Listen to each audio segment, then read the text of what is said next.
Alright, let's talk about something that just happened in the world of cycling that has everyone buzzing. Imagine this, a solo rider, completely in her zone, conquering one of the most brutal climbs in cycling history, Mont Ventoux.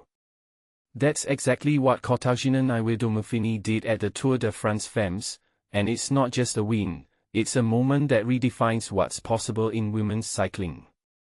Here's why this is so much bigger than a race result. First off, Mont Ventoux isn't just any climb. It's a monster.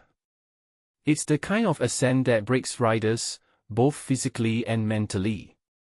And this was the first time it was included in the Tour de France Femmes. Personally, I think this was a bold move by the organizers, finally giving women the chance to tackle this iconic challenge. It's about time, right? But what makes this really interesting is how Niewiadoma-Phinney approached it. She didn't just climb, she attacked with 9 kilometers to go.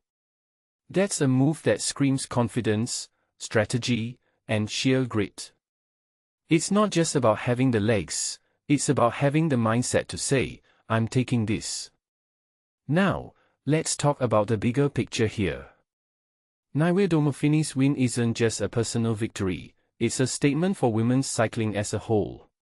For years, the sport has fought for recognition, for equal opportunities, and for stages like Mont Ventoux.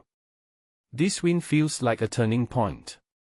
It's proof that when given the platform, women can deliver performances that are just as thrilling, tactical, and inspiring as any men's race.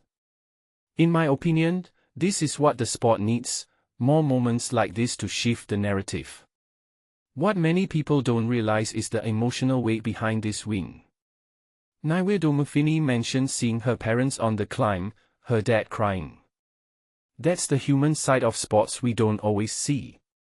It's not just about crossing a finish line, it's about the years of sacrifice, the doubts, the setbacks, and the people who believe in you even when you don't. If you take a step back and think about it, this win is a testament to perseverance.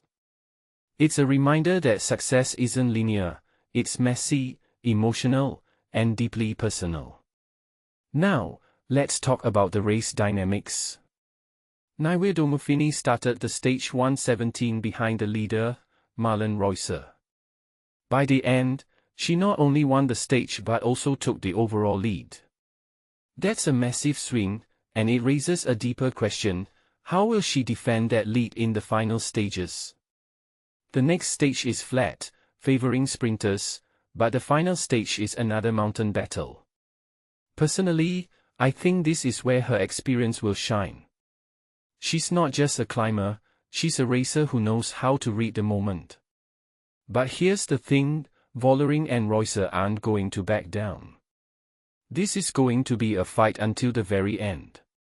A detail I find fascinating is how Niewiadoma-Phinney's win connects to the broader trend of women's sports gaining momentum. Just look at the crowds, the media coverage, the sponsorship deals, it's all growing. This win is another brick in that foundation.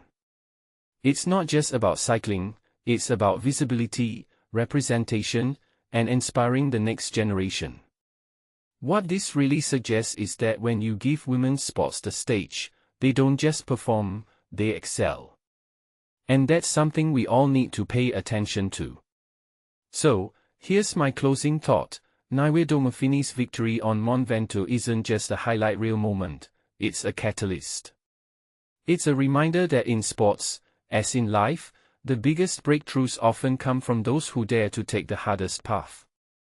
And as we head into the final stages of this race, I can't help but wonder, who's going to step up next? Because if this is the future of women's cycling, I'm all in. What about you?